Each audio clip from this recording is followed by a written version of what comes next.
Queridos amigos y amigas, hoy es el miércoles de la Semana Santa. Ese día Jesús lo debió pasar en Betania y se acercaba la fiesta de la Pascua y sus enemigos buscaban la manera de apresarlo y matarlo, pero tenían miedo de la reacción del pueblo.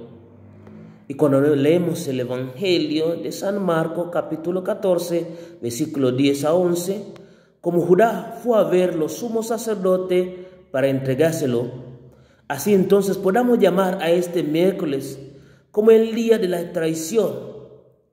A raíz de estos acontecimientos, siempre la Iglesia consideró a esta jornada como un día de pena y triste memoria junto al viernes, día de la penitencia.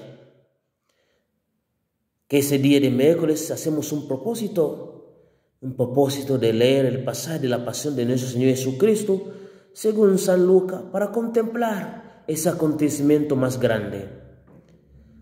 Ndugu zangu, taifa la Mungu, nawakaribisha katika Jumatano takatifu, Jumatano kuu. Tunasikia katika Jumatano hii takatifu, Yesu alikuwa na ulazima, alitumia siku hii huko Betania. Siku ya Pasaka ilikuwa inakaribia na maadui zake walikuwa wakitafuta njia ya kumkamata na kumuua. Lakini waliogopa majibu ya watu. Tunasoma katika Injili ya Marko sura ya 14 aya ya 10 hadi ya 11 jinsi Yuda alivyoenda kuwaona makuhani wakuu ili kumtia mkononi.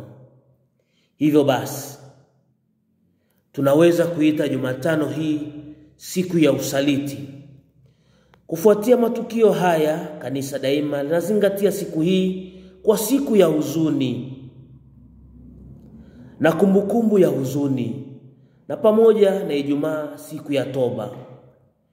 Usudi la siku ya leo basi nawaalika kila mmoja wetu tuweze kusoma katika kifungu cha mateso ya Bwana wetu Yesu Kristo kulingana na Injili ya Luka, ili tuweze kujifunza juu ya siku muhimu ya Jumatano ya wiki takatifu, Jumatano ya huzuni, Jumatano ya kumbukumbu ya huzuni ya Bwana wetu Yesu Kristo. Taifa la Mungu, tumsifu Yesu Kristo.